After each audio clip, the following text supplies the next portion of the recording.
Welcome to the Old Capital Real Estate Investing Podcast with Michael Becker and Paul Peebles. During this program, you will hear interviews with real-life successful investors who will share their stories and provide useful advice on how to acquire, finance, and operate apartment complexes. Now, here they are, Michael Becker and Paul Peebles.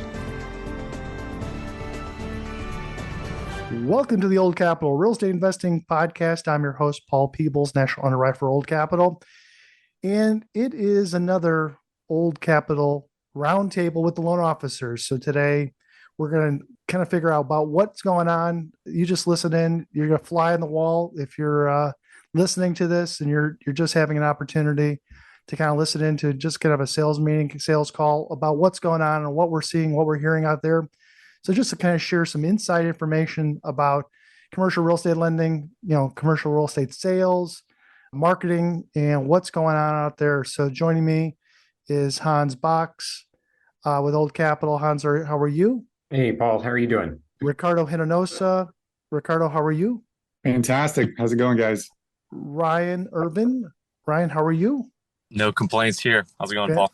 Fantastic. James Wilson. Hey, good morning, Paul. How's it going? Good morning. And then perhaps calling in, possibly joining us, Dave Walls, who's in an airport, and Julie Peterson, who's in an airport, ready to catch their airplanes. So they may come in. But of course, the professor is on with us too. So Mr. James Eng. James, how are you? Hey, how's it going, Paul? So this is December. So I thought we'd kind of end the year just kind of giving people an idea.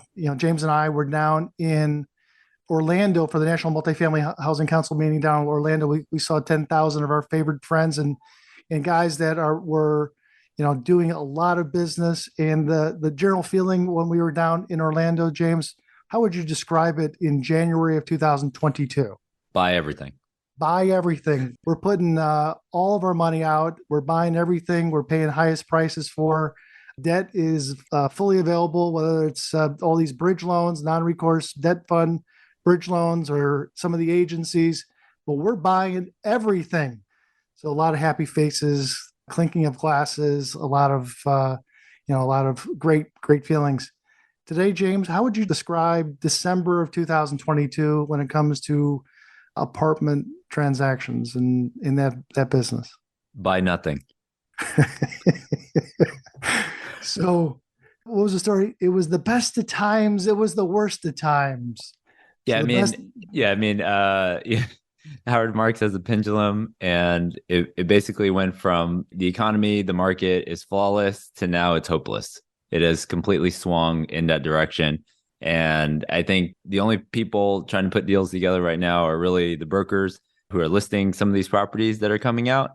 And if there is not some huge motivation on the seller side to go right now, or a huge motivation on the buyer side, the buyers and sellers are just looking at each other saying, who's going to blink first? Yeah. I mean, there's a disconnect between what the values perceived in people's heads of the properties that they currently own, or the buyer who has perceived that this property that you want to sell me should be this price. So there's a huge gap, as James says, between the buyer and the seller. So, and I can't say either one of them is wrong. It's just the perception of what they think in their belief is. So I think that is a big deterrent. Also seeing capital raising, I mean, you have to make triple, quadruple the number of calls to get the same amount of money that you could have gotten, say, 6 months to a year ago. James, what's your perception right now for some of these capital raisers of these groups? I mean, how difficult is it to raise money in the market today? Yeah, I mean, I think first off, it's got to start with the sponsor, their track record, how they're going to be able to get through the next couple of years if it's a little bit tougher, but then also framing up the debt and figuring out, all right, what type of loan do you have? Is it floating rate? Is it fixed rate? How long's the maturity? I think is number two. But then also a lot of these LPs have been in deals. They might have invested in deals the last 2 or 3 years, and every one of those deals sold and, was a home run or 2X or 3X. I mean, some deals in Phoenix were like 5X. And it seemed like people put the money in, 18 months later, it came out like an ATM machine. And now some of these deals, these LPs that are in deals, let's say in the last 3 or 4 months, they're getting GPs emails and it's saying, guys, we're going to stop distributions right now for a little bit and we're going to sort of start tightening the belt. And so I think some of that has people nervous. The stock market's down. That has people nervous. Recession's coming. So people just don't have that $100,000 check, the 100,000 illiquid check that goes into some of these deals. And so people are a little bit more hesitant to put money in deals unless they see some sort of big discount to where they thought the value should be. And so that's given people some hesitation out there. And I don't know if it's the news cycle, but it seems like when the institutional guys are down, that's what the news covers, right? So whether it's Blackstone, whether it's Starwood, I mean, even their investors are saying, hey, I gave you that, $1 billion. I actually want that $1 billion back. So even Blackstone and Starwood are getting redemption requests from their funds right now. So yeah, on deals that they just put out like a year and a half ago. Yep. Then the partners that brought the equity is like, give me my money back. Yeah, but it's only been in there for a year and a half. I know. I just need that money. And so that's a challenge these days. But I mean, James brings up a great point concerning the wealth effect. If you don't feel like you're rich because the market's down 30% or you haven't received any distributions, it's going to be difficult to convince a possible person that wants to invest in your deal to bring that $100,000 or $200,000 back. And so, again, you're making triple, quadruple number of calls to find maybe perhaps new the sponsors are going to have to talk with new limited partners out there, and that's a little bit of the challenge. So what I want to do is kind of go around the table, just kind of get everybody's opinion. And we're doing a number of transactions. I mean, our business is down significantly, like everyone's business is down significantly. But let's talk about what's working right now, because I think that's important for people that actually have transactions. What's going on? How, was this deal marketed? Did the broker find the borrower? Did we find the borrower? Tell us a little bit more about how this deal is being financed. And so I'm going to kick it over just to kind of give Ricardo a boost of, this guy's doing more business than anybody. So he's doing outstanding. So Ricardo, tell us a little bit about, what's your impression right now in the market, and tell us a little bit of how these deals are being done in your book. Yeah, absolutely. So in terms of what's working, we've had a lot of success recently with assumptions, right? So deals that are getting done a year ago, we may see there were very few assumptions that were getting done a year or 2 years ago. It's probably 30% of the deals of the acquisitions that I'm doing right now are assumptions. So Fannie or Freddie, low fixed rate notes that are going to be low leverage, but it's better than the alternative of getting new debt at a higher rate at low leverage. So that's seen as a very good option right now. Refinances. So we've seen a little bit of a drop not a little bit, a sizable drop in the 10-year. And we've got a number of clients that have just been waiting for a little bit of a dip to refinance. So if you're in a floater right now, if you're in a bridge loan, it's something to take a look at. So again, I've got a number of clients that we've been kind of tracking performance and, interest rates every month, right? So anybody that's done a bridge loan with us or that's in a floater that wants to, get out of that at some point, every month looking at financials, looking at where we're at. I've actually kicked off 2 in the last week. So the 10-year treasury a month ago was 415, 420. We're at 345 today. So that's makes a huge difference in terms of being able to exit and get out comfortably on some of these deals. So, if we drop another 20, 25 bips, I think there'll be a lot of opportunities for folks that are in floaters or bridge loans, to be able to fix those rates going forward. The other thing that's working really nicely still, rates are up on community bank loans, but I would say about 50% of the transactions that we're doing right now are bank loans. Rates are highs. We're in the 7.5% on fixed rate debt, but we're still able to get pretty good leverage, right? So the difference with recourse bank lending is we do what's called a global cash flow analysis versus, on a DSCR standpoint, right? So with non-recourse agency lending, we look at the property. We've got to have an NOI that's, 125 over your debt service. So we have to have that debt service coverage.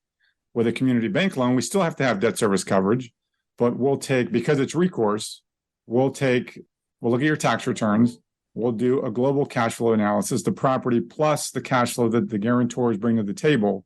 So that allows us to get a little bit better leverage at times with bank lending. So that's ideal for anything under probably 10 million. And again, it's full recourse. So deals are still getting done. They're just getting done differently than what they were maybe a year ago. Are you seeing very many debt fund bridge lenders out there? And what's that look like these days? They're there, but I'm not doing any right now. So it went from, a very high percentage of our mix to pretty much nothing. They're there. They're just not super attractive, right? The risk reward doesn't seem to be there for investors right now. James, any commentary on that? Yeah, I mean, at the beginning of the year, there was maybe probably 10 to 15 bridge lenders in the space. And, everyone pretty much had the same product. It was, SOFR plus 350. And then the CLO market got pretty choppy. So rates went to SOFR 450. And at the same time, SOFR went from 0 to 4. So your rate went from 4% to 8. And so it got really expensive. And at the same time, 10-year treasury went up a lot. And so the exit analysis on these debt yields went up a lot. But, some people, maybe on smaller deals, like let's say 5 million and under or 10 million and under, people are okay with recourse. But in that $10 to $20 million space, some people are just allergic to recourse. So they're going to go to non-recourse. So maybe we'll kick it over to James Wilson. We're looking at a deal. Why did a sponsor that we're talking with in like an hour, he's thinking about doing a non-recourse bridge right now versus agency versus a recourse bank loan? Yeah, we're looking at a fixed bridge right now because the leverage is still high, is still there, 72% leverage and 100% of CapEx, whereas agency, the rates have come down a little bit, but the leverage still isn't there on the deals. And, there's some work that needs to be done on the property. So, he's going to have to come out of pocket several million more dollars with the agency loan versus, the higher leverage fixed bridge loan. What are the rates that you're seeing out there, James? So people who are listening that, are considering getting a bridge loan, what are the fixed rates right now on the bridge loans? Yeah, I mean, the fundamentals of the bridge loans are still the same kind of the beginning of the year with the 400 over SOFR, but now that SOFR is close to 4%, those floating bridge loans are like 8-9%, and the caps are, super expensive. So the fixed bridge is kind of attractive because it's still around, high 7s, low 8s in terms of percentage, but you don't have to buy a cap. So you save about 5% of the loan amount on your closing costs. That's quite a bit. That's good. We'll come back to James in a second here. Hans, let's throw you a curve here. You do not just multifamily, but you do other types of property types too. So tell me, what are you seeing in the other property types out there? Well, just closed a retail deal that with a local bank, obviously that's Fannie, not qualified for Fannie and Freddie. But it was a retail center in San Antonio, and it came in at 85% of appraised value on a floating rate debt, 10-year balloon, and resetting annually. So it was actually a really good loan considering the environment we're in and the fact that it's retail, which obviously has been kind of out of favor for a number of years now, especially after COVID. So to second what Ricardo was saying is the local banks are lending, and they're not just lending on multifamily. If the borrower is the right borrower and the deal's the right deal and it has a good NOI, deals can definitely get done in every asset class. I just closed a self-storage deal as well, a construction self-storage deal in Atlanta, south of Atlanta, actually. And we were able to even negotiate an interest rate cap for that deal directly with the bank instead of having to purchase one. So we got one for free. So banks still want to lend, especially the local community banks. And you're to the pavement about raising equity. I mean, how difficult is it to raise equity these days? Hans, I mean, what are you seeing out there? Well, I mean, depends on the deal. depends, right? But it's definitely harder. I will say that, for instance, I am an LP in many, many deals, and I just got cap calls on 2 or 3 deals that I'm in with a very large group that has a big track record. They're in the distressed office space. And even with their large reserves up front, they did some pretty small capital calls, but they did cap calls here at the end of the year because they're worried about where rates are going next year. A lot of their stuff's on floating rate debt. So if the deal is right, I'm seeing deals like industrial deals get done very quickly because some of these returns and IRRs are pretty high still in industrial. But in the multifamily space, it's definitely, I can see it slowed down in many of the deals that I'm investing in. Got it. Let's go back to Ricardo one more time. Ricardo, we talk about buckets. I mean, the regional banks, the community banks, the credit unions, they're kind of like buckets that they don't want to do 100% of their loans in multifamily. They don't want to do 100% self-storage. They don't want to do 100% in any property type. They kind of divide it up. What are you seeing on some of these banks? Are they starting, because the debt funds have kind of gone away to a certain extent and Fannie requires more money? Are you starting to see some of these buckets get filled by the regional banks these days? Yeah. So every bank's got their own strategy and buckets and numbers they want to hit, targets. In general, I think it still feels like we're in really good shape, from a community bank standpoint. Every now and then we did run into a scenario within the last couple of weeks with a bank that has a great track record. We've done a lot of deals with even this year. And we were teeing up a deal and their bucket did get full with multifamily. So at that point, it's, we've got to go to a plan B in a scenario like that. So we are seeing it. I would say for the most part, it feels like most of the banks that we do a lot of transactions with are in very good shape, very healthy, and still have plenty of room. But every now and then we do see one that's shifting gears a little bit. Got it. Ryan, I'm going to come to you. I mean, tell me a little bit about maybe your last success story, whether it was this week or a month ago or 2 months ago. Tell me a little bit about some of the things that you're seeing out there. And also challenges too. What are you seeing for challenges? Certainly. To touch on the buckets of money comments, right in line with that is, I believe 2 of my last 3 deals have been refinances with banks at either a partial or full recourse. One of those banks being headquartered in the Los Angeles area, and the other, actually it's ongoing now, should close next week, headquartered in the Chicago area. And they both are more aggressive in underwriting to a lower debt service coverage ratio than a Fannie or Freddie. They'll underwrite down to a 120 on a 30-year amortization, as well as have a heck of a lot lower interest rates. I mean, we're talking the one that should close next week will have, I believe, 4.95% interest rate. And then 2 or 3 months back, loan that I'm talking about had a 4.5% interest rate. So the proceeds were very healthy. Want a cash out deal on both of those. So working on those types of loans. The last bridge deal or acquisition I did was a bridge loan, right in line with James Wilson's comments of doing a fixed rate bridge loan because of leverage. It was also non-recourse and for not having to buy an interest rate cap, which are extraordinarily expensive right now.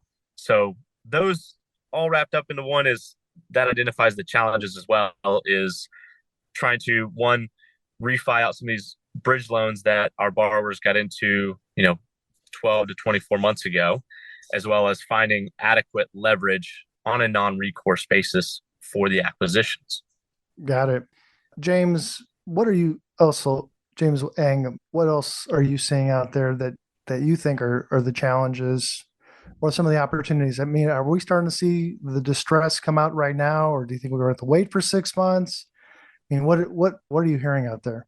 I mean, I think if you have a bridge loan out there, you're starting at a pretty high leverage point, and that is probably your number one challenge. And your challenge is really on the monthly cash flow side. So when you take a bridge loan, they might give you 12 months, they might give you 18 months, and then they're going to start sweeping cash because they're going to do a debt yield test or a debt service coverage test at month 18. And so if you're not, if you started at a 4 debt yield and you were supposed to exit at 8, by month 18, they probably want you at a 6.5 debt yield. And so if you see any weakness in your occupancy and your rents, you may not hit that debt yield test. And so from a bridge standpoint, people are going to start seeing sort of the monthly cash flow be swept. And that's going to be a challenge for a lot of guys, especially a lot of bridge lenders. They wanted you to buy maybe a 3-year interest rate cap when we started 2020. But in 2021, 2022, those got very expensive. And so they went with 1-year caps or 2-year caps or no cap. Those people are sort of flying or swimming naked out there. And so with SOFR at 4% plus your spread of 2, 3, 4%, it's getting very expensive to service your debt. So the monthly cash flow is going to become the biggest issue. And then guys who are on Fannie Freddie floaters, maybe done in 2020.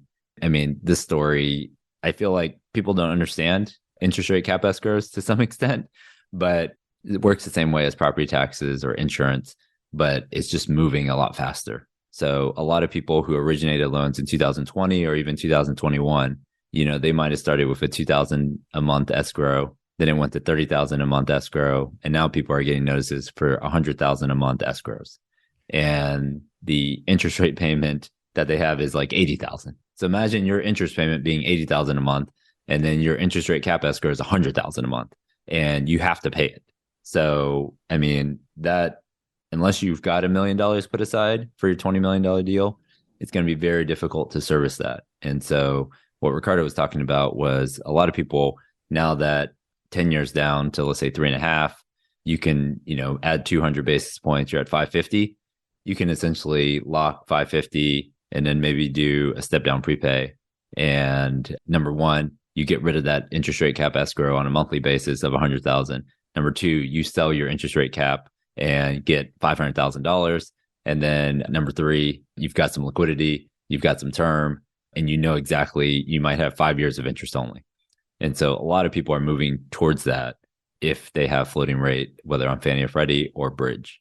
The problem is most of the Fannie Freddie stuff was sized on 125 debt service. So majority of those people can refi.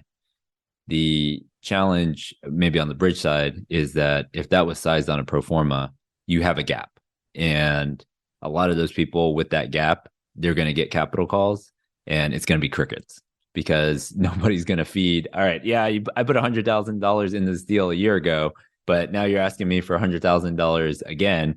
And what is that going to do? Like, are we going to refi? What's that going to make up? Right. So it'll be interesting to hear, Hans, like on those capital calls, is it just like extra reserves, or was it to get to a capital event? Because to me as an LP, if I'm sitting there and you're just going to use the money for more interest payments, but I still got a problem, my capital, I wanted to go to solving the problem, right? So getting to a fixed rate, getting to a longer term debt solution, figuring that out. So, Hans, where did that money go?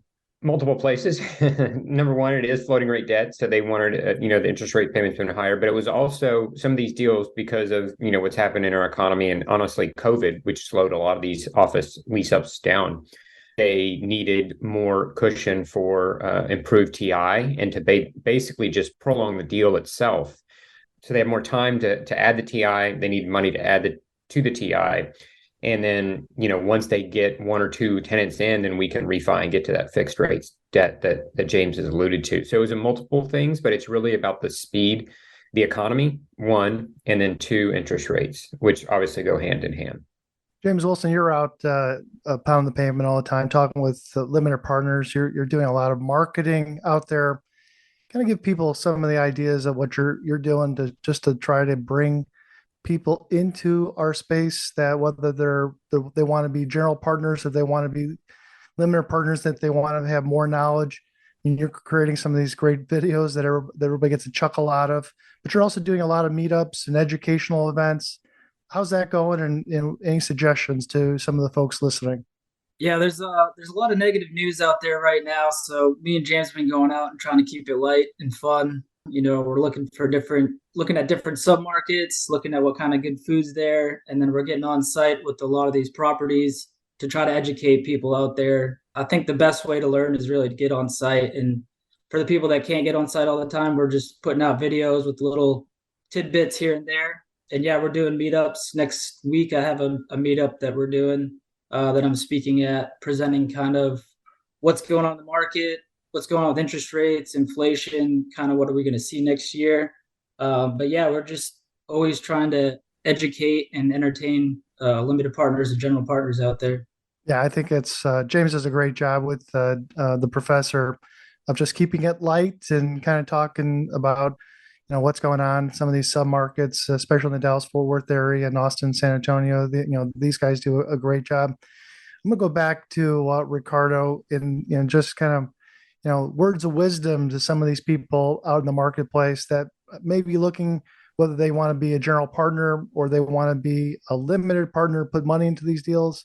Any advice these days? And it can be anything. Just what are you saying out there to help folks? Yeah, no, I was actually having, we have these discussions a lot, folks wanting to get into the business. I was having some discussions yesterday with high net worth individuals that may be looking to come in and do a deal. And the guidance right now, I think, is just patience. Get educated, connect with some of these educational groups, connect with other folks that have experience and are where you want to be, but have patience right now just because the market is very volatile.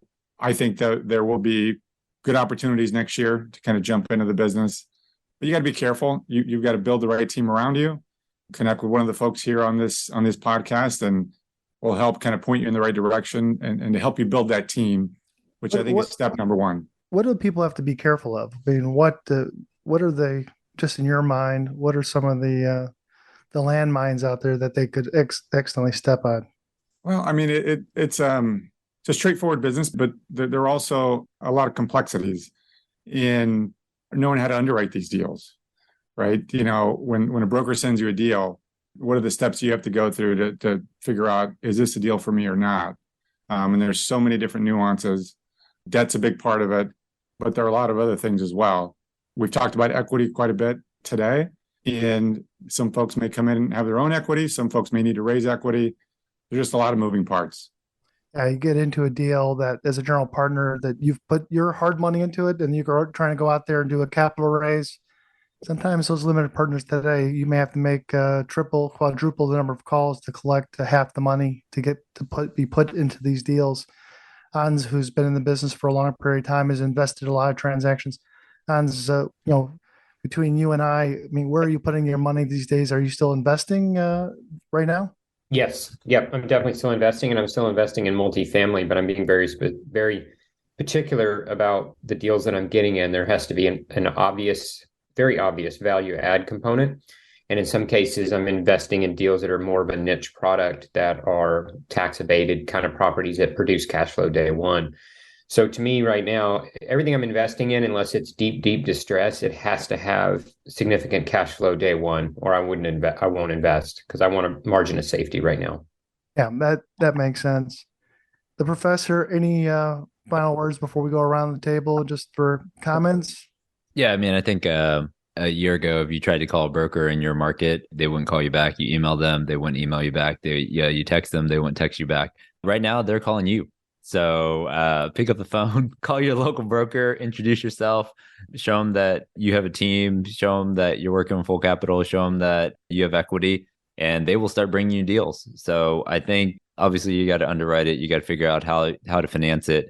But right now, I think it's a time to definitely build sort of your investor database. It's time to get out there and meet the brokers. And then, I mean, learn these submarkets. I mean, James Wilson and I, we try to go to, whether it's a property tour, we'll just cruise around, look at the rent comps, look at, the restaurants in the area, whether or not we can, whether we see people walking around, walking their dog and enjoying life, or we see a guy with an ankle bracelet. You never know what we're going to see out there. So an ankle bracelet, what does that mean, James? So we were walking around yesterday, and guys who maybe are out on parole, or they want to make sure they track some of these guys. We were walking around the property and we saw a guy just walking down the street, and he was, it's pretty hot actually for December here in Dallas. And so, he had his normal t-shirt and shorts, but he had pretty big ankle bracelet that just to make sure the court could find him, I guess, if he made a run for it. So, a lot of times the OM's got the prettiest pictures or the brokers got the prettiest pictures, but you've got to get out and see these properties, figure out the tenant base. And, one of the things, we had to worry a little bit about during COVID was the difference between physical and economic occupancy. And if a recession comes and there are layoffs and there are people who are going to have to dig a little deeper to pay rent, you're going to figure out that difference real quick. James Wilson, where are you bringing James, the Professor Rang to that guys are walking around with ankle bracelets? Be very careful with the professor. He's very valuable to us. Yeah, we were in Old East Dallas. We were actually driving up and down Swiss Ave, and there was, a lot of families, a lot of joggers. Just kind of looked like your very nice neighborhood. And then one street over, there's a guy with an ankle bracelet. So it's always good to know where the good deals are and where to stay away from. That's good. That's good. Ryan Irvin, you're a former underwriter for the agencies. I mean, any words of wisdom to some of these folks out here that are just getting into the business or looking to get into the business? I mean, don't scare us, but any good words of wisdom? I'll just echo what Ricardo said, just, stay patient. There are deals out there. Look for good deals. And as you heard from the man putting out equity himself, Hans Box, deals that cash flow day one are extraordinarily attractive right this second. And the agencies are putting out money. They've got tens and tens of billions of dollars to do more allocated next year as well. So, that's one of the things that differentiates multifamily from the other asset classes is Fannie and Freddie will be there to lend money and backstop where, all the debt funds to pull out. Fannie and Freddie are still there and are still going to be doing business. Ricardo, any final words? And I'm going to go to James for him to have the last word. No, just looking forward to connecting with everyone. It's the end of the year, holiday season, a lot of holiday parties that we hope to see everybody at. And let's kick off 2023 in a positive light. I agree with that. James, now you have the final word. 2023, year of the refi. Figure it out. Make sure you can do it. A lot of these business plans, what's funny is you can really change the metrics of a deal when you model a 5-year hold, but you have a refi in year 2, year 3. And sometimes that's a return of capital. Sometimes it's reducing your interest rate. I think the first quarter, based on what we're seeing today, based on the first quarter, there's not going to be a ton of acquisitions out there. And so it's going to take a little time from when the Fed stops raising and the capital markets settle down a little bit to when buyers and sellers figure this is going to happen. This price is what's going to take to trade this deal. And whether that's March, April, May, in the meantime, the clock's ticking on that bridge loan, on that floating rate loan. And so figure out a way to extend your term, because that is what hurts people in this business, is not staying in the deal long enough. If you have to become a forced seller, you're going to have a problem and you're going to lose equity. So figuring out either how to reduce your interest rate or reduce your spread on a floating rate basis from bridge to Fannie Freddie, or, just getting off floating rate and moving to fixed is going to extend your term and extend your life in this business. I know it's going to limit your upside to some extent, but right now you're paying, like everyone's complaining about yield maintenance and paying 5-10% in yield maintenance. But when you buy that interest rate cap, that $1 million on a $20 million loan, that's 5% of the loan amount that's going out the door. So making sure you understand your options. And I think that's, between now and March and April, making sure that your existing portfolio is in shape so that you can go out and buy these deals that are opportunistic. You've got to set your existing portfolio up correctly. And, another thing that we previously talked about on the other podcast, but for those of you who missed it, if you are on the bad boy list for Fannie or Freddie, the next 3 or 4 months, you need to get off that list, because when you come to refi, if you're on that list, you're not going to be able to refi. So that's what I'd be doing the next quarter. Great information. The professor. All right. So we couldn't talk with Dave Walls. He was jumping on an airplane. Same thing with Julie Peterson. She was jumping on an airplane. I want to thank Hans Box and Ryan Irvin and Ricardo Hinojosa and James Wilson. Of course, the professor, James Zhang. Thanks for spending some time with us today. Again, I'm Paul Peebles. Have a great day. Thanks for listening to the Old Capital Real Estate Investing Podcast. Please join us at oldcapitalpodcast.com to sign up for our weekly email updates. We'll see you next week for another great interview.